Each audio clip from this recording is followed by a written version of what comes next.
మధ్యాహ్నం తర్వాత భారత రాష్ట్ర సమితి నుంచి ఒక ప్రకటన మీ అందరి ద్వారా నేను మీడియాలో చూడడం జరిగింది. మరి బీఆర్ఎస్ నుండి వచ్చినటువంటి ఈ ప్రకటనలో పార్టీ ఎమ్మెల్సీ శ్రీమతి కె కవిత ఇటీవలి కాలంలో ప్రవర్తిస్తున్న తీరుతెన్నులు, కొనసాగిస్తున్న పార్టీ వ్యతిరేక కార్యకలాపాలు బీఆర్ఎస్ పార్టీకి నష్టం కలిగించే రీతిలో ఉన్నందున పార్టీ అధిష్టానం ఈ విషయాన్ని తీవ్రంగా పరిగణిస్తున్నది. పార్టీ అధ్యక్షులు శ్రీ కె చంద్రశేఖరరావు గారు శ్రీమతి కె కవితను తక్షణం పార్టీ నుండి సస్పెండ్ చేస్తూ నిర్ణయం తీసుకున్నారని చెప్పి మరి నాకు ఒక ప్రకటన నిన్న టీవీల ద్వారా అందుకోవడం జరిగింది. మరి నేను పార్టీ నుండి వచ్చినటువంటి ఈ లేఖలో ప్రత్యేకంగా 2 అంశాల మీద మాట్లాడదలుచుకున్నాను. నేను అక్రమ కేసులు పెట్టి నా మీద తిహార్ జైల్లో 5.5 నెలల పాటు ఉండి బయటికి వచ్చిన తర్వాత నవంబర్ 23వ తారీఖు 2024 నుండి నేను ప్రజాక్షేత్రంలోకి వచ్చి అనేక కార్యక్రమాలు చేయడం జరిగింది. మరి నేను చేసినటువంటి పనులలో మొట్టమొదటిది ఒక బిడ్డ హాస్టల్లో చనిపోతే ఆమెను విజిట్ చేసి, అట్లానే గురుకులాల్లో జరుగుతున్నటువంటి అన్యాయాల మీద మొట్టమొదటి కార్యక్రమం తీసుకొని నేను మాట్లాడినా. ఆ తర్వాత బీసీలకు జరుగుతున్నటువంటి అన్యాయం, కాంగ్రెస్ పార్టీ మేనిఫెస్టోలో ఇచ్చినటువంటి 42% హామీ కోసము పెద్ద ఎత్తున నేను పనిచేయడం జరిగింది. అట్లానే మహిళలకు 2500 ఇవ్వాలని చెప్పి పోస్ట్ కార్డు ఉద్యమాన్ని నేను చేపట్టడం జరిగింది. పెద్దవాళ్లకు పెన్షన్లు పెంచాలని నేను ఉద్యమాలు చేయడం జరిగింది. తెలంగాణ తల్లి స్వరూపాన్ని మారిస్తే అట్లెట్లా మారుస్తారని రౌండ్ టేబుల్ సమావేశం పెట్టినాం. బనకచర్లు అక్కడ కడుతున్నారంటే దాని మీద రౌండ్ టేబుల్ సమావేశం పెట్టినాం. ఓవరాల్గా తెలంగాణ ప్రాజెక్టులు, అందుబాటులో ఉన్నటువంటి నీళ్లు, వీటన్నిటి మీద కూడా రౌండ్ టేబుల్ పెట్టినాం. భద్రాచలం దగ్గర 5 గ్రామాలు ముంపు సమస్య ఉంది, ఎవరు పట్టించుకుంటలేరంటే వాళ్ళని పిలిపించుకొని రౌండ్ టేబుల్ సమావేశం పెట్టి ప్రభుత్వం మీద ఒత్తిడి తీసుకొచ్చే కార్యక్రమం చేసినాం.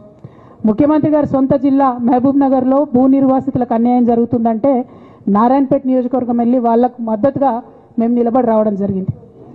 అట్లానే 47 నియోజకవర్గాలలో బీఆర్ఎస్ కండువా బాజాప్తా కప్పుకొని, గులాబీ కండువా బాజాప్తా కప్పుకొని ఎక్కడికి పోతే అక్కడ రావుల చంద్రశేఖర్ రెడ్డి గారిని రిక్వెస్ట్ చేసి భవన్ నుంచి అక్కడ ఉండేటటువంటి బీఆర్ఎస్ నాయకులకు అఫీషియల్ కమ్యూనికేషన్ చేపించి ప్రతి ఒక్క బీఆర్ఎస్ నాయకులకు, కార్యకర్తలకు మాట్లాడి ఆయా పర్యటనలకు వెళ్ళినప్పుడు అందరినీ కలుపుకొని బాజాప్తా గులాబీ కండువా వేసుకొని 47 నియోజకవర్గాలు నవంబర్ 23, 2024 నుండి ఈ రోజు వరకు నేను పర్యటన చేసి అనేక ప్రజా సమస్యల మీద మాట్లాడడం జరిగింది. మరి ఇవన్నీ పార్టీ వ్యతిరేక కార్యకలాపాలు అన్నది నాకు అర్థం కాలేదు. ఎట్లా వ్యతిరేక కార్యకలాపాలు అవుతాయన్నది కూడా ఒక్కసారి పార్టీ పెద్దలు పునరాలోచించుకోవాలని చెప్పి నేను రిక్వెస్ట్ చేస్తూ ఉన్నాను. అదేవిధంగా మరి బీసీల కోసం నేను పోరాటం చేస్తుంటే అట్లెట్లా మాట్లాడుతుంది, ఇట్లెట్లా మాట్లాడుతుంది, పార్టీకి వ్యతిరేకంగా మాట్లాడుతుంది. అరే, నేను కాంగ్రెస్ పెద్దల మీద ఒత్తిడి తీసుకొస్తుంటే బీసీలకు 42% అమలు చేయాలంటే ఏది పడితే అది చిల్వల్ పల్వల్గా నా మీద రాపించడం, ప్రచారం చేయడం, చాలా దారుణమైనటువంటి పనులు పార్టీలో ఉన్నటువంటి కొందరు పని కట్టుకొని, కత్తి కట్టుకొని నా మీద చేయడం జరిగింది. అట్లానే నేను ఒక మాట ఏమన్నా, సామాజిక తెలంగాణ సాధన కోసం నేను కట్టుబడి ఉన్నా అన్న. దానిలో తప్పేముంది? అసలు నాకు జన్మనిచ్చినటువంటి నా తండ్రి, ఈ ప్రాణాన్ని భిక్షగా ఇచ్చినటువంటి నా తండ్రి, ఆయన చిటికెన వేలు పట్టుకొని నేను ఓనమాలు నేర్చుకున్న ఉద్యమాలు ఎట్లా చేయాలని, ఆయన చిటికెల వేలు పట్టుకొని ప్రజలంటే ఏంది, ప్రజా సమస్యలు అంటే ఏంది, ఎందుకోసం దాని మీద గలమెత్తాలని చెప్పి నేను నేర్చుకున్నా. ఆ నాయకుడి స్ఫూర్తిగానే నేను సామాజిక తెలంగాణ మాట్లాడినా. భారతదేశం మొత్తంలో ఇన్ని రాష్ట్రాల్లో ముఖ్యమంత్రులు అయితే 75 ఏళ్ళ స్వతంత్ర భారతదేశం, 79 ఏళ్ళు స్వతంత్ర భారతదేశంలో దళితులకి 3 ఎకరాల భూమి ఇస్తా అని చెప్పినటువంటి ఏకైక గొప్ప నాయకుడు కేసీఆర్ గారు. ఆయన దగ్గర నుంచే కదా నేను సామాజిక తెలంగాణ ఎజెండా నేర్చుకున్నది. బీసీలకు ఎవరు వృత్తి పనిదారులు ఉంటే వాళ్ళకి చేయూతనిస్తా అని చెప్పినటువంటి ఏకైక ముఖ్యమంత్రి కేసీఆర్ గారు. చెప్పినట్టుగా డబ్బులు ఇచ్చిండు కూడా, ప్రతి కులాన్ని కాపాడుకునే ప్రయత్నం చేసిండు. అది కాదా సామాజిక తెలంగాణ? నేను మే 1 నాడు లేబర్ డే రోజు మాట్లాడితే దాన్ని చిల్వలు పలువలు చేసి సామాజిక తెలంగాణ పేరుతోని కవిత పార్టీ పెడుతుందని చెప్పి నేను నిన్న చెప్పిన ఇద్దరు పేర్లు పని కట్టుకొని నా మీద దుష్ప్రచారం చేసిండ్రు. నేనేమైనా తప్పు మాట్లాడినా? బీఆర్ఎస్ పార్టీ వ్యతిరేకమా సామాజిక తెలంగాణ నినాదానికి? బీఆర్ఎస్ పార్టీకి సామాజిక తెలంగాణ అవసరం లేదా? భౌగోళిక తెలంగాణ వస్తే సరిపోతుందా? బంగారు తెలంగాణ కావాలని కేసీఆర్ గారు ఇచ్చిన నినాదమే కదా. బంగారు తెలంగాణ అంటే ఏంది? హరీష్ రావు ఇంట్లో బంగారం ఉంటే, సంతోష్ రావు ఇంట్లో బంగారం ఉంటే బంగారు తెలంగాణ అవుతుందా? కాదు కదా. ప్రతి ఒక్క సమాజం బాగుంటేనే బంగారు తెలంగాణ అవుతుంది. నేను అదే కదా మాట్లాడినా. దానికి ఇష్టం వచ్చినట్టు నా మీద స్టోరీ లేపిస్తే నేను భవన్లో పోయి కూర్చొని బాజాప్తా, ఎక్కడో కాదు, బయట ప్రెస్ మీట్ పెట్టలేదు, ఏ ప్రెస్ క్లబ్లో పెట్టలేదు, డైరెక్ట్గా తెలంగాణ భవన్ నా ఆఫీస్ అండి, నా పార్టీ భవన్లో పోయి కూర్చొని నేనేం చెప్పినా? నా మీద కుట్రలు జరుగుతున్నది, నా మీద విషప్రచారం జరుగుతున్నది అని చెప్పిన. నేను రామన్నను బుజ్జగించి గడ్డం పట్టుకొని అడుగుతా ఉన్నా, అన్న నీ చెల్లెని,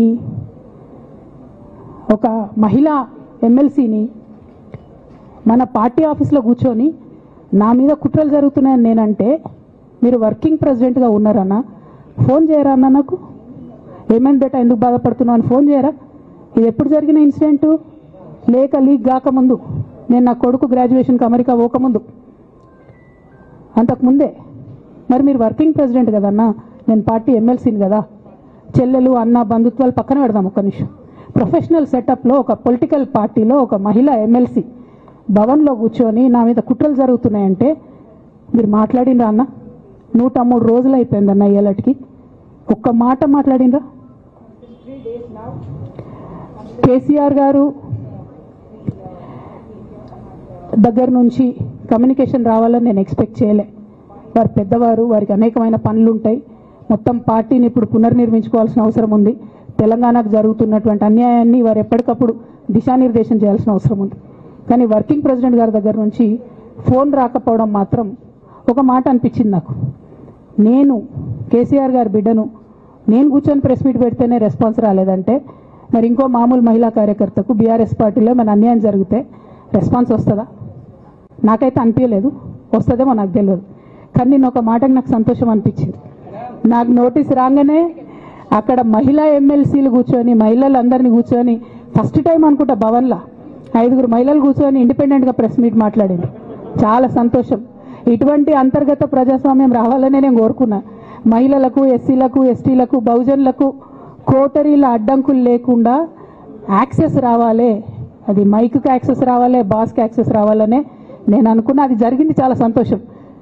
నన్ను సస్పెండ్ చేసినాక అయినా పర్లేదు, కానీ జరిగింది. నిన్న మహిళలందరూ కూర్చొని మాట్లాడి నేనేమంటున్నా అంటే, కేసీఆర్ గారు, కేటీఆర్ గారు, నేను, మా కుటుంబం, మాది రక్త సంబంధం. పదవులు పోతేనో, పార్టీలకు వెళ్ళి సస్పెండ్ చేస్తేనో పోయేటటువంటి బంధం కాదు. కానీ ఎవరైతే వెస్టెడ్ ఇంట్రెస్ట్ ఉన్న పార్టీలు ఉంటారో, పార్టీలో ఉండి కేవలం డబ్బు సంపాదించుకోవాలనేటటువంటి ఒక ఆలోచనతో, వ్యక్తిగత లబ్ధి పొందాలనేటటువంటి ఆలోచనతో ఉన్నటువంటి వ్యక్తులు, వాళ్ళకి కావాల్సింది ఏంది? మేము ముగ్గురం కలిసి ఉండొద్దు, మా కుటుంబం బాగుండొద్దు, మా కుటుంబం విచ్ఛిన్నమైతేనే వాళ్ళకి అధికారం వస్తుంది. దాంట్లో భాగంగా ఇవాళ మొదటి స్టెప్పు నన్ను బయటేసిరు పార్టీలోకి వెళ్ళి. అది ఇక్కడితో ఆగదు. నేను గౌరవనీయులు పెద్దలు దైవ సమానులు కేసీఆర్ గారిని విజ్ఞప్తి చేస్తా ఉన్నా, మీకు ఒక సూచన చేస్తా ఉన్నా. దయచేసి మీ చుట్టూ ఏం జరుగుతున్నదో ఒకసారి చూసుకోండి నాన్న. నన్ను ఇవాళ బయటకు పంపొచ్చు, నేను మీలాగా స్ట్రేట్ ఫార్వర్డ్ ఉంటా, నిజాలు మాట్లాడతా. నేను ఉద్యమం నేపథ్యం నుండి వచ్చిన కాబట్టి నాగ్గా, ఉన్నది లేనట్టుగా, లేనిది ఉన్నట్టుగా, మోసం చేయాలని చెప్పో ఇంకోటి చేయాలని చెప్పో మాట్లాడను. స్ట్రేట్ ఫార్వర్డ్గా ఇష్యూస్ మాట్లాడతా కాబట్టి నన్ను ఇలా బలి చేసిండ్రు, పర్వాలే. కానీ రేపటి నాడు ఇదే ప్రమాదం రామన్నకు కూడా పొంచుంది, రేపటి నాడు ఇదే ప్రమాదం మీకు కూడా పొంచుంది. అల్టిమేట్గా బీఆర్ఎస్ పార్టీని హస్తగతం చేసుకోవడానికి జరుగుతున్నటువంటి కుట్రలో భాగంగానే ఇవాళ నన్ను ఎలిమినేట్ చేయడం జరిగింది. నేను ఇవాళ ఓపెన్గా అడుగుతా ఉన్నాను, హరీష్ రావు గారికి నేను సూటి ప్రశ్న వేస్తున్నా, ఈ రాష్ట్ర ముఖ్యమంత్రి రేవంత్ రెడ్డి గారు కూడా నేను సూటి ప్రశ్న వేస్తున్నా. నా మీద కుట్రలు ఎప్పటి నుండి ప్రారంభమైనాయి? ఎప్పుడైతే హరీష్ రావు గారు, రేవంత్ రెడ్డి గారు ఒకే ఫ్లైట్లో హైదరాబాద్ నుండి ఢిల్లీకో, ఢిల్లీ నుండి హైదరాబాద్లో ఒకే ఫ్లైట్లో వాళ్ళిద్దరు ప్రయాణం చేసి వచ్చినప్పుడు హరీష్ రావు గారు రేవంత్ రెడ్డి గారు కాలు పట్టుకొని సరెండర్ అయినాక ఈ కుట్రలు స్టార్ట్ అయినాయి, నా మీద ఈ స్టోరీలు స్టార్ట్ అయినాయి. మా కుటుంబాన్ని విడగొట్టాలనేటటువంటి కుట్ర స్టార్ట్ అయింది. నేను ఛాలెంజ్ చేస్తా ఉన్నా, రేవంత్ రెడ్డి గారు మీరు చెప్పండి, ఆ ప్రయాణం జరిగిందా జరగలేదా? హరీష్ రావు గారు మీరు చెప్పండి, ఒకే ఫ్లైట్లో మీరు రేవంత్ రెడ్డి గారితో కలిసి వచ్చిండ్రా రాలేదా? ఆ తర్వాత నుండే నా మీద ఈ కుట్రలు జరుగుతున్నాయా లేదా? సరెండర్ అయింది మీరు. ప్రతి ఒక్క విషయంలో దాదాపు ఒక 7-8 ఇష్యూస్ ఉన్నాయి, ఇన్సిడెంట్స్ ఉన్నాయండి. అఫీషియల్ పిఆర్ఓ ట్వీట్ చేస్తాడు, Congress party official PRO tweet చేస్తాడు, ముఖ్యమంత్రి గారు పిఆర్ఓ, ఈ పాల వ్యాపారంలో అవినీతి జరిగిందని. తెల్లారి 2-3 పేపర్లలో వస్తుంది, 3వ రోజుకి మాయమైపోతుంది. అదే కేటీఆర్ గారినేమో 3 సార్లు విచారణ పేరుతో పిలిచి వేధిస్తారు. అంటే కేసీఆర్ కుటుంబం నికార్స్గా బరిగీసుకొని కాంగ్రెస్ పార్టీతో రేవంత్ రెడ్డితో కొట్లాడుతున్నాం కాబట్టి మా మీదనేమో కుట్రలు జరుగుతాయి, మా మీదనేమో కేసులు పెడతారు. మీ మాత్రం 1 or 2 days హెడ్లైన్స్ వస్తే తర్వాత న్యూస్ గాయబవుతుంది. ఎన్ని జరగలే చెప్పండి హరీష్ రావు గారి విషయంలో? ఫస్ట్ పాల వ్యాపారం మీద ఏమొచ్చినాయి ఆరోపణలు? ఆనాడు బీఆర్ఎస్ పార్టీ గవర్నమెంట్లో SC ST BC హాస్టళ్లకు Harish Rao గారి పాల వ్యాపారం నుంచి పాలు సప్లై చేసిరనే ఆరోపణలు అయోధ్య రెడ్డి గారు ట్వీట్ చేసిరు. గతం 2 రోజులు పోయింది ఆరోపణ. ఎందుకు? సరెండర్. నెక్స్ట్ ఒక అభియోగం చేసిరు ముఖ్యమంత్రి గారు, రంగనాయక్ సాగర్ దగ్గర ఆయన ఫామ్ హౌస్ ఉంది, అది ప్రభుత్వ భూమి, కబ్జా చేసిండని. 1 day headline, 3rd day news గాయబ్. No case, nothing. కేటీఆర్ పరిస్థితి ఏంటి? ఎన్ని కేసులు పెట్టిరు కేటీఆర్ అన్న మీద? ఎన్నిసార్లు పిలిచిండు విచారణకు? ఇవన్నీ పక్కన పెడదాం, నిన్నటి లేటెస్ట్ ఇష్యూ మాట్లాడదాం. కాళేశ్వరం కానీ ఇంకోటి కానీ ఏ ప్రభుత్వంలో అయినా పొలిటికల్ పాలసీ చేసేవాళ్ళు, విధానపరమైన నిర్ణయాలు తీసుకునే వాళ్ళు ముఖ్యమంత్రులు ఉంటారు. కింద ఉన్నటువంటి మంత్రులు దాన్ని ఎగ్జిక్యూట్ చేయాలి. కేసీఆర్ గారు ఒక పాలసీ డెసిషన్ తీసుకున్నారు, నేను కాళేశ్వరం ప్రాజెక్టు కడతా, దానికి ఇన్ని డబ్బులు ఇస్తా అని. ఆనాడు మంత్రి ఎవరు? ఎగ్జిక్యూషన్ చేయాల్సింది ఎవరు? 2014 నుంచి 2018 వరకు తుమ్మిడిహెట్టి దగ్గర నుంచి మేడిగడ్డకు స్థలం మార్చినప్పుడు మంత్రి ఎవరు? ప్రాజెక్టులు డిసైడ్ చేసినప్పుడు మంత్రి ఎవరు? అన్ని మీటింగ్లు, టెక్నికల్ ఇష్యూస్ చూసుకోవాల్సింది ఎవరు? ఇవన్నీ రేవంత్ రెడ్డి గారు మాట్లాడారు. నేను మొత్తం అసెంబ్లీ స్పీచ్ చూడరు మీరు, వీళ్ళ మ్యాచ్ ఫిక్సింగ్ అనేది మీకు తెలిసిపోతుంది. ఏం మాట్లాడరు ఆయన. ఎంతసేపు కేసీఆర్ కాళేశ్వరం కట్టిండు, కేసీఆర్ కుటుంబం 1,00,000 కోట్లు తిన్నది. అరే 2007 నుంచి ఇప్పటివరకు కాళేశ్వరం 1,00,000 కోట్లు కూడా ఖర్చు కాలే. 1,00,000 కోట్లు ఖర్చు కాని ప్రాజెక్టులో 40 లక్షల ఎకరాలకు నీళ్ళీయంగా కూడా 1,00,000 కోట్ల అవినీతి అయింది అంటారు రేవంత్ రెడ్డి గారు. దాన్ని మళ్ళీ ఓన్లీ కేసీఆర్ గారి గురించి చెప్తారు, హరీష్ రావు గారి గురించి మాట్లాడరు. ఎందుకంటే ఇంటర్నల్ అండర్స్టాండింగ్ ఉంది వీళ్ళిద్దరికి. నేను రామన్నను ఒకటే రిక్వెస్ట్ చేస్తున్నా, అన్న ఇవాళ మీతో బాగున్నట్టు వాళ్ళు నటించవచ్చు, హరీష్ అన్న కావచ్చు, సంతన్న కావచ్చు, కానీ వాళ్ళు మన మంచి కోరుకునే వాళ్ళు కాదు, వాళ్ళు తెలంగాణ ప్రజల మంచి కోరుకునే వాళ్ళు కాదు, వాళ్ళు కేసీఆర్ గారి మంచి కోరుకునే వాళ్ళు కాదు. వాళ్ళను మీరు దూరం పెట్టి రాజకీయంగా తెలంగాణ రాష్ట్ర సమితిలో ఇప్పుడు బీఆర్ఎస్లో పనిచేస్తున్నటువంటి హార్డ్ కోర్ కార్యకర్తలను దగ్గరికి తీసుకొని, ప్రజా ఉద్యమాలు తీసుకొని ప్రజల దగ్గరికి పోతేనే మన పార్టీ బతుకుంటుంది, నాన్న పేరు బాగుంటుంది. ఇవాళ నాన్నకు సిబిఐ అనేటటువంటిది వచ్చిందంటే అది కేవలం హరీష్ రావు గారు, సంతోష్ రావు గారి అవినీతి వల్లనే వచ్చిందని మళ్ళొకసారి నేను గంటాపదంగా చెప్తున్నాను. ఇంకా గమ్మత్ ఏంటంటే ఇదే హరీష్ రావు గారు వాళ్ళ ఫాలోవర్స్ అంతా నిన్నటి నుంచి చెప్తున్నారు, హరీష్ అన్న చాలా కష్టపడ్డాడు, డే 1 నుంచి ఉన్నాడు అని. డే 1 నుంచి లేడండి, చాలామంది రిపోర్టర్లకు తెలుసు, సీనియర్ రిపోర్టర్లకు. డే 1 నుంచి లేడు. పెద్దసారు టీడీపీ నుంచి బయటకు వస్తుంటే, మామయ్య మనకెందుకు, డిప్యూటీ సీఎం మనం ఎందుకు రాజీనామా చేయాలి, ఈ ఉద్యమం ఏమవుతుందో, ఈ పార్టీ ఏమవుతుందో, మనకు రిస్క్ ఎందుకని ఆనాడు ఈనాడు పేపర్లో వచ్చింది. 1,50,00,000 రూపాయలు తీసుకొని వ్యాపారం చేసుకుందామని హరీష్ రావు గారు ఎక్కడికో పోయిందని కూడా వచ్చింది. కటింగ్ కోసం దొరికినప్పుడు ఎప్పుడో ట్వీట్ చేస్తుందని నేను. బీఆర్ఎస్ పార్టీ ఆనాడు టీఆర్ఎస్ పార్టీ పెట్టినాక 9-10 నెలల తర్వాత వచ్చింది హరీష్ రావు గారు. డే 1 నుంచి లేరు. నమ్మకం లేకుండా ఆయన పార్టీ నిలబడుతుందో ఉంటుందో పోతుందో అని. ఓకే అయిపోయింది. రాగానే సారు పెద్ద హృదయం కాబట్టి క్షమించిరు, దగ్గర తీసుకున్నారు, ఎమ్మెల్యే కాకముందే మంత్రి ఇచ్చిర్రు, అన్ని రకాలుగా ఆదరించిరు, అన్నీ చేసిండ్రు. ఎప్పుడైతే పార్టీకి ఒక్క క్షణం చెడ్డ పేరు వచ్చిందో ఎక్కడ పోయిండండి ఈయన? చక్కగా పోయి వైఎస్ రాజశేఖర రెడ్డిని కలవలే? మీ అందరికి గుర్తులేదు ఆ ఫోటో? సీనియర్ నాయకులందరికీ బాగా మాట్లాడతారు, అన్ని దగ్గర ఉన్నా, నేనే ఉన్నా, నేను ఎక్కడ లేను. నిన్న పాపం చాలా మంది ఈ కొత్త సోషల్ మీడియా పిల్లలు ఉన్నట్టు వాళ్ళకి హిస్టరీ తెలియదు అనుకుంటా, అందుకే చెప్తున్నా ఇవాళ. అదేవిధంగా నేను పెద్ద ట్రబుల్ షూటర్ అంటారు. ట్రబుల్ షూటర్ కాదు, ఈజ్ ఎ బబుల్ షూటర్. ఆయన ఏంటంటే ట్రబుల్ ఆయనే క్రియేట్ చేస్తాడు, చేసి నేనే సాల్వ్ చేసినట్టు నటిస్తాడు. నేను లేటెస్ట్ ఎగ్జాంపుల్ చెప్తా పట్టురు. నేను మొన్న దాసోజు శ్రవణ్ అన్న ఎలక్షన్ ఎమ్మెల్సీ ఎన్నికలలో బీఆర్ఎస్ పార్టీ డిసైడెడ్ ఒకటే క్యాండిడేట్ని పెడదామని. కానీ హరీష్ రావు గారు ఇంటర్నల్గా బీజేపీ వాళ్ళతో మాట్లాడుకొని ఏం చెప్తారంటే, మీ దగ్గర నుంచి ఒక క్యాండిడేట్ని ఇవ్వండి, నేను మామయ్యని కన్విన్స్ చేసి రెండో క్యాండిడేట్కి పెట్టిస్తా అంటే he wants to create a trouble. ఈ క్రైసిస్లో ఆల్రెడీ మన పార్టీలోకి వెళ్ళి 10 మంది ఎమ్మెల్యేలు వెళ్ళిపోయినాక, 38 మందిలో 10 మంది పోయినాక నువ్వు ఇంకో సెకండ్ క్యాండిడేట్ని పెడితే ఎంత కన్ఫ్యూజన్ అవుతుంది? ఎవరెవరు ఎటెట్ ఓట్లు వేస్తారు? అంటే హార్స్ ట్రేడింగ్కి ఈయన ట్రబుల్ షూటర్ గారు ట్రబుల్ని ఓపెన్ చేస్తారు అన్నట్టు. నాకెందుకో లక్కీగా ఒక బీజేపీ ఎమ్మెల్యే గారు ఫోన్ చేసి, అక్క మరి పెద్దసారి పర్మిషన్ ఉందా హరీష్ అని ఇట్లా అంటున్నారంటే, నేను డైరెక్ట్గా పెద్దసారికే ఫోన్ చేసి నాన్న మరి ఇట్లా అంటున్నారు, మనం సెకండ్ క్యాండిడేట్కి పర్మిషన్ ఇస్తారంటే, nothing doing, only Shravan will get elected, ఎవరు చెప్పారు మీకు అన్నారు. అంటే నేను ఆ విషయం వెంటనే అటువైపు కన్వే చేసిన, లేదండి మాకు అట్లాంటి ఆలోచన లేదు. ఎందుకు ఈ రీసెంట్ ఎగ్జాంపుల్ చెప్తున్నా ఇవాళ అంటే, హరీష్ రావు గారు ట్రబుల్ క్రియేట్ చేసి ట్రబుల్ని మాఫీ చేసినట్టుగా ప్రయత్నం చేస్తారు. బీఆర్ఎస్ కార్యకర్తలందరికీ నేను నా తమ్ముళ్ళకి రిక్వెస్ట్ చేసి చెప్తున్నా, మా చెల్లెలకు రిక్వెస్ట్ చేసి చెప్తున్నా, మీకు పెద్ద స్థాయిలో జరిగే అన్ని విషయాలు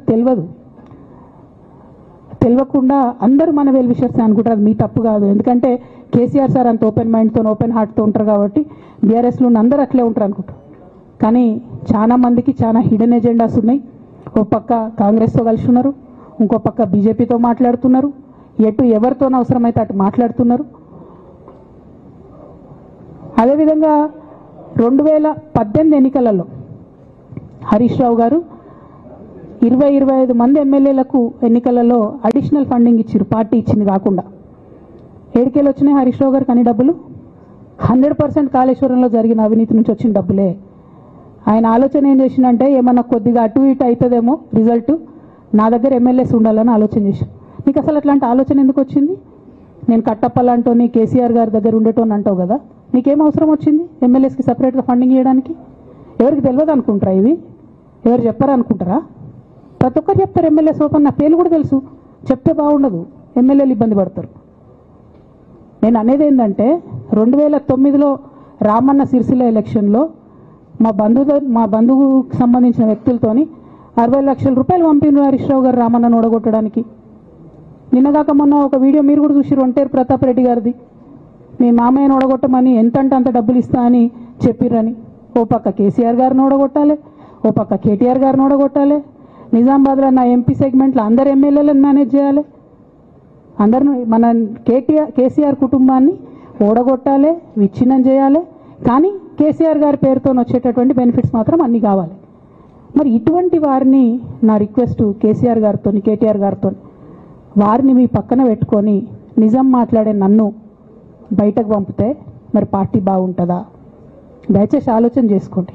నేనేమంటున్నా రామన్న మిమ్మల్ని అంటే, నా మీద మీకు కోపం ఉండొచ్చు, నా మీద ఏముందో ఎవరేం చెప్పారో నాకు తెలియదు. నేను మాత్రం నా ప్రాణం పోయినా కేసీఆర్ గారికి హాని జరగాలని కానీ కేటీఆర్ గారికి హాని జరగాలని కానీ కోరుకోను. అది నా నైజం కాదు. ఆడపిల్లలకు అట్లా ఉండదు. ఆడపిల్లలు ఇల్లు బాగుండాలనుకుంటారు. నా మనసుకి ఎంత గాయమైతే, నాకు ఎన్ని అవమానాలు అయితే, నాకెంత ఇన్సల్ట్ అయితే, నా మీద ఎన్ని కుట్రలు జరిగితే నేను ఇట్లా మాట్లాడుతున్నా, ఇది నా బాధ, ఇది నా ఆవేదన. నాన్న చూస్తలేరేంది వీళ్ళని అన్నది ఆవేదన, చూసుకుంటా క్షమిస్తారేంది ఇంకెన్నిసార్లు క్షమిస్తారు అన్నది నా బాధ. అంతే తప్ప నాకేం కోపం ఉంటుంది? ఎందుకు కోపం ఉంటుంది? నాకు ఎన్ని జన్మల పుణ్యం ఉంటే కేసీఆర్ లాంటి తండ్రి దొరుకుతాడు? కోట్లలో ఒకరికి ఉండేటటువంటి తండ్రి నాకు దొరికిండు. ఆయన లేకపోతే నేనెవరు ప్రపంచానికి తెలుస్తుందా? నాకెందుకు అవసరం ఉంటుంది? నాకేం కోపం ఉంటుంది కేసీఆర్ గారి మీద? నాకు టీఆర్ఎస్ పార్టీ మీద ఎందుకు కోపం ఉంటుంది? నాకు 27 సంవత్సరాలు ఉన్నప్పుడు నేను నా కొడుకుని చిన్న పిల్లగాన్ని పసిగుడ్డుని ఎత్తుకొని ఇక్కడికి వస్తే, ఆ రోజు నుంచి ఈ రోజు వరకు నేను రోడ్డు మీదనే ఉన్నా, ఉద్యమాలే చేస్తున్నా, పోరాటాలే చేస్తున్నా, తెలంగాణ ప్రజల కోసం పనిచేస్తున్నా. 2014 నుంచి అధికారంలో ఉన్నప్పుడు కూడా నా ఇంటి దర్వాజాలు ఎప్పుడు తెలిసే ఉన్నాయి. ఇక్కడున్న మీడియా మిత్రులందరికీ తెలుసు. అధికారంలో ఉన్నా లేకున్నా నేను ఇట్లనే ఉన్నా. అధికారంలో ఉన్నప్పుడు నన్ను ఏమి సాగనీయకుండా నన్ను ప్రతిపక్ష ఎమ్మెల్యేని చూసినట్టు, ప్రతిపక్ష ఎంపీని చూసినా నేను ఇట్లనే ఉన్నా, ఓపెన్ మైండ్తోనే ఉన్నా. నేను కోరేది ఒకటే, కేసీఆర్ గారి ఆరోగ్యాన్ని కాపాడండి రామన్న, పార్టీని కాపాడండి, పార్టీలో ఉన్న కార్యకర్తల్ని కాపాడండి, అందరు బాగుండేలాగా ప్రజా సమస్యలు తీసుకోండి. నాకు అంతకుమించి కావాల్సింది ఏం లేదు.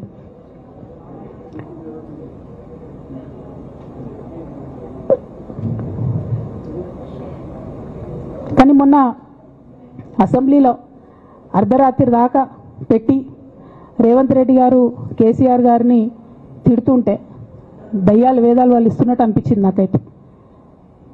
దానికి ఈయన హీరోలాగా ఎదుర్కొన్నాడు, ఈయన 6 అడుగుల బుల్లెట్ అని పార్టీ అంతా ట్వీట్ చేస్తే, మరి 6 అడుగుల బుల్లెట్ ఎవరికి గాయం చేస్తుంది? ఎండ్ ఆఫ్ ద డే ఇవాళైతే నన్ను గాయపరిచింది, రేపు రామన్నను గాయపరుస్తారో కేసీఆర్ని గాయపరుస్తారో. జాగ్రత్తగా ఉండండి రామన్న, నేను చెప్పేది ఏం లేదు, జాగ్రత్తగా ఉండండి, కేర్ఫుల్గా ఉండండి. ఎట్ ద సేమ్ టైం ఈ హరీష్ రావు గారి కారణంగా గమ్మత్ ఏముంటుందంటే, ఒకసారి హంపీకి పోతారు వీళ్ళందరూ, మీ అందరికీ తెలుసు ఆ స్టోరీ. హంపీకి పోయి పాటలు పాడుకుంటారు, మొత్తము చాలా మంది కలిసి కేసీఆర్ గారిని చాలా అవమానకరంగా మాట్లాడతారు, ఒక పార్టీని వెన్నుపోటు కొడదామని డిజైన్ చేశారు. ఇదంతా వీరికి తెలుసు, హరీష్ రావు గారికి తెలుసు. నేను ఆ రోజు సాక్ష్యం ఉన్న హరీష్ అన్న వచ్చి లిటరల్లీ రామన్న చేతులు పట్టుకొని, అరే మామయ్యకి ఎప్పుడా సింక్ ఆర్ సేల్, నేను మామయ్యతోనే ఉంటా అని చెప్పి అక్కడ మాట్లాడుకున్న వాళ్ళందరినీ వెబసార్ దగ్గర అవుట్ చేసిండి. ఆ తర్వాత పర్యవసానంలో ఈటల రాజేంద్ర అన్న బయటికి వెళ్ళడం. ఈ మహానుభావుడు వల్ల జగ్గారెడ్డి దగ్గర నుంచి మొదలు పెడితే, చెరుకు శ్రీనివాసరెడ్డి ముత్యంరెడ్డి అన్న కొడుకు దగ్గర నుంచి మొదలు పెడితే, రఘునందన్ రావు గారు, మైనంపల్లి గారు, విజయశాంతి గారు, విజయరామారావు గారు, ఆయన పాత పెద్ద ఆయన ఉండే ఈటల రాజేందర్ గారు, వీళ్ళందరూ పార్టీలోకి వెళ్ళి పోయినారు కదా, పోలేదా? ఇవన్నీ హరీషన్న చేసినాయి కదా. ఆనాడు దుబ్బాక ఉప ఎన్నిక ఎందుకు ఓడిపోయినాం? దుబ్బాక ప్రజలకు ఇప్పటికి కూడా గుర్తుంటుంది. వాళ్ళందరూ ఒకటే మాట చెప్తారు, ఈయన సిద్దిపేటకు తప్ప రూపాయి రానియాడు దుబ్బాకకు, ఈయన వచ్చి ప్రచారం చేసిండు కాబట్టి మేము ఓటేయాలని ఓపెన్గా చెప్పారు ఆనాడు ఎన్నికలలో. దానికి ఏం రాపించుకుంటాడు ఈయన పేపర్లల్లో? ఒంటరి పోరాటం చేసి ఓడిన హరీష్ రావు. అసలు ఓడిపోయిందే మీ వల్ల కదా. మీరు మీడియా మేనేజ్మెంట్లో సూపర్, అలా డౌట్ ఏం లేదు. రామన్న యూట్యూబ్లు మేనేజ్ చేసి నా మెయిన్ స్ట్రీమ్ మీడియా మేనేజ్ చేస్తాడు, అంతే, అంతకుమించి వేరే ఏం లేదు. నేను రామన్నని రిక్వెస్ట్ చేస్తున్నా, మీరు కూడా ఆ స్కిల్ నేర్చుకోండి అన్న. అట్లనే ఈటల రాజేందర్ గారు ఉప ఎన్నిక దగ్గరుండి హరీష్ అన్న గెలిపిలేదా అండి ఈటల రాజేందర్ని? ఆనాడు పీసీసీ అధ్యక్షుడిగా ఉండి రేవంత్ రెడ్డి గారు ఏమంటారు, కాంగ్రెస్ పార్టీ ఓడిపోతుంది ఇడా అని చెప్పారు. ఆయన ముందే డిక్లేర్ చేసిండు, ముందే చేతులు ఎత్తేసిండు. హరీష్ అన్న ఆడ పోయి కూర్చొని మరి ఈటల రాజేందర్ అన్నని గెలిపించొచ్చాడు. ఈ బంధం రేవంత్ రెడ్డి గారిది హరీష్ రావు గారు అప్పటి నుంచి కొనసాగుతుంది, కొత్త బంధం ఏం కాదు ఇది. నేను కేసీఆర్ గారిని పెద్దల్ని రిక్వెస్ట్ చేసేది ఒకటే, ఈయన చేస్తున్న నక్క జిత్తుల్ని దయచేసి గమనించండి. ఇవాళ నేను బయట పోతా కావచ్చు, నాదేముంది, ఉద్యమంలోకి వెళ్ళి వచ్చినా వాళ్ళ ఉద్యమంలోకే పోతా, నాకు భయం ఏముంటుంది, నాకు ఎన్నడూ పదవుల మీద ఆశ లేదు.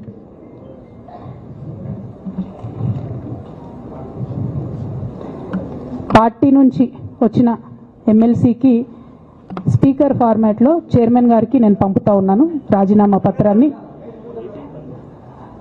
అట్లానే బీఆర్ఎస్ పార్టీ ప్రాథమిక సభ్యత్వానికి కూడా గౌరవ పెద్దలు కేసీఆర్ గారికి రాజీనామాను పంపుతా ఉన్నాను. దీన్ని మన రావుల చంద్రశేఖర్ రెడ్డి గారికి తెలంగాణ భవన్కి వారికి నేను పంపుతా ఉన్నాను. ఎందుకు ఇవి ఇప్పుడే చూపించిన అంటే, పదవుల మీద నాకు ఎప్పుడు ఆశ లేదు. మేము ఉద్యమంలోకి వచ్చింది ఎందుకంటే మా నాన్న ఒక్కరు ఇంత ఒంటరి పోరాటం చేస్తున్నారు, ఎంత వీలైతే అంత ఆయనకు మద్దతు ఇవ్వాలని వచ్చినాం.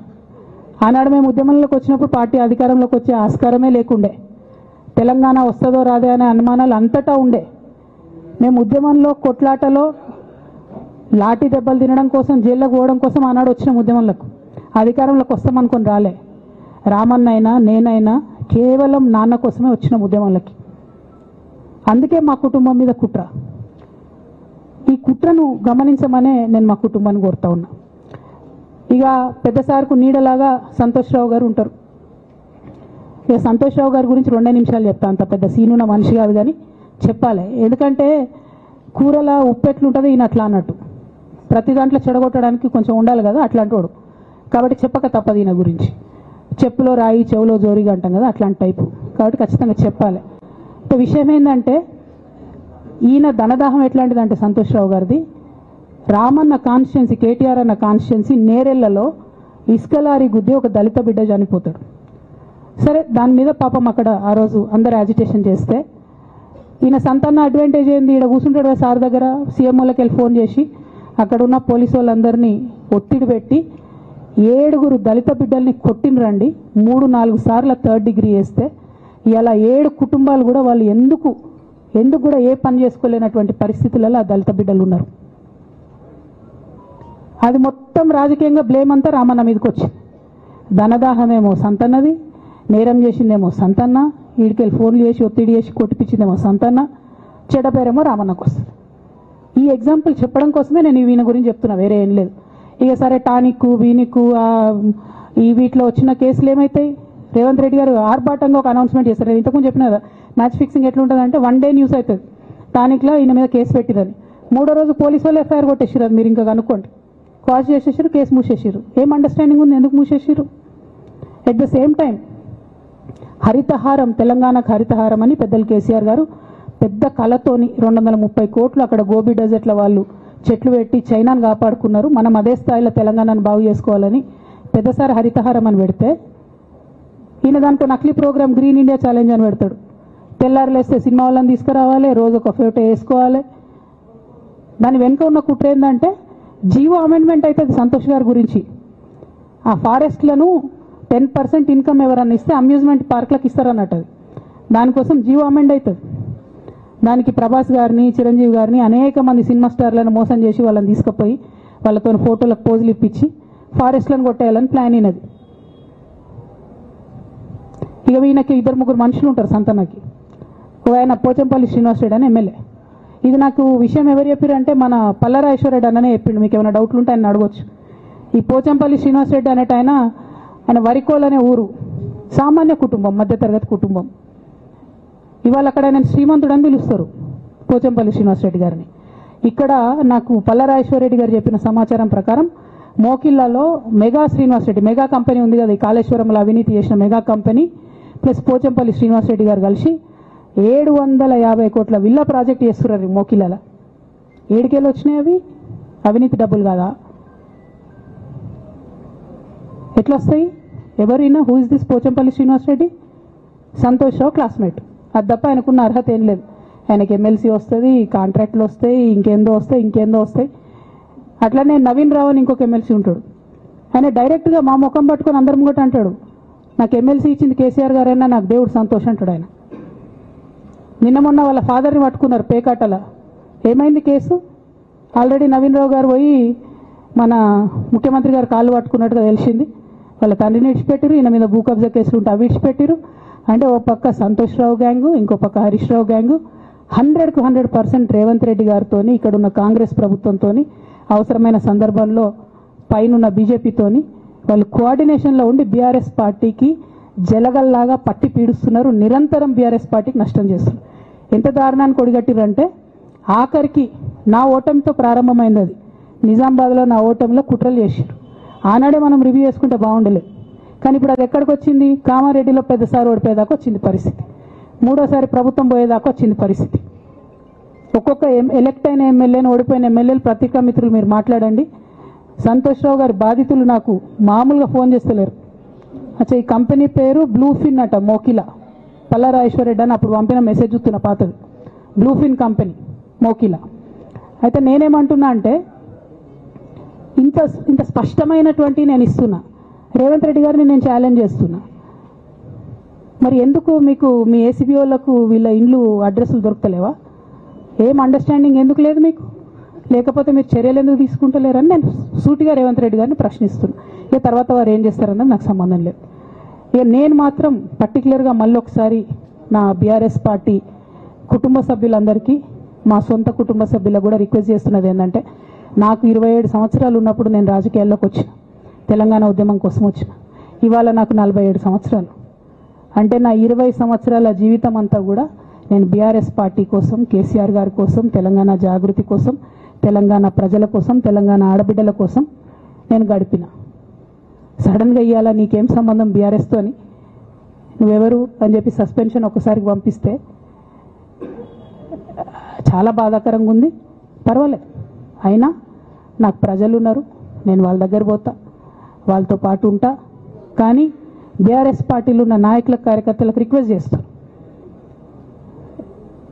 సోషల్ మీడియాలో వచ్చే పిచ్చి పిచ్చి పట్టుకొని ప్రజాప్రతినిధులు ప్రెస్ మీట్ పెట్టింది నిన్న భవన్లో. నేను నిన్న మొన్నటి రోజు వాళ్ళ మీద ప్రెస్ మీట్ పెట్టినప్పుడు ఏమన్నా, కేసీఆర్ గారికి నష్టం చేసిన పార్టీ ఉంటే ఎంత పోతే ఎంత అన్న.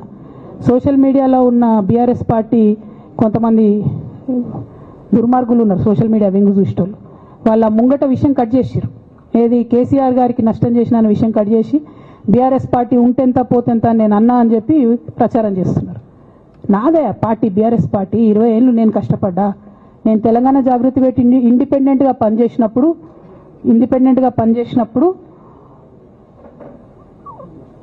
ఓటేయమని ఎవరికి చెప్పినా నేను? బీఆర్ఎస్ పార్టీకి ఓటేయమని చెప్పినా కదా. నా జీవితంలో ఇంతవరకు నేను ఇంకో పార్టీకి ఓటేయమని చెప్పలే, ఇంకో పార్టీకి ఓటేయలే. ఎట్లయితే కంప్యూటర్లో హార్డ్వేర్ ఉంటుందో అది బీఆర్ఎస్ పార్టీ, సాఫ్ట్వేర్ తెలంగాణ జాగృతి. శరీరం బీఆర్ఎస్ పార్టీ అయితే ఆత్మ జాగృతిగా పనిచేసినాం, తెలంగాణ ఆత్మగా పనిచేసినాం. మేము తెలంగాణ ఆత్మగౌరవం కోసం పనిచేసినాం, తెలంగాణ ఆత్మగౌరవ ప్రతీకలైనటువంటి బతుకమ్మ బోనాలను నిలబెట్టడం కోసం పనిచేసినాం. ఆ కాంట్రిబ్యూషన్ ఏం లేదా? నేనేం చేయలేదు ఆ పార్టీకి. నిజామాబాద్లో చికెన్ గున్యా వచ్చి బాధపడుతుంటే గల్లీ గల్లీ గల్లీ తిరిగి 2018లో ఒక్కొక్క ఎమ్మెల్యేకు ఎంత తిరిగినా అన్నది అక్కడ నిజామాబాద్ ప్రజలకు తెలుసు. ఏం కాంట్రిబ్యూషన్ లేదన్నది, ఓన్లీ హరీష్ అన్నది సంతన్నదే ఉన్నదా కాంట్రిబ్యూషన్? వీళ్ళు మేకవనే పులులు నాన్న, వీళ్ళు మీ ముంగట నటిస్తారు అంతే, బయట వాళ్ళ నిజస్వరూపం వేరేలాగా ఉంటుంది. యాజ్ అ డాటర్గా రిక్వెస్ట్ చేస్తున్నా, ఒకసారి ఆలోచన చేయండి వాళ్ళ గురించి. నాకేమొద్దు, నన్ను పార్టీలోకి వెళ్ళి సస్పెండ్ చేసి నో ప్రాబ్లం, కానీ వాళ్ళని పార్టీలో ఉంచుకుంటే పార్టీ ఎట్లుంటుంది అన్నది మీరు ఆలోచన చేసుకోండి. ఇక అల్టిమేట్గా నేను చెప్పదలుచుకున్నది ఒకటే,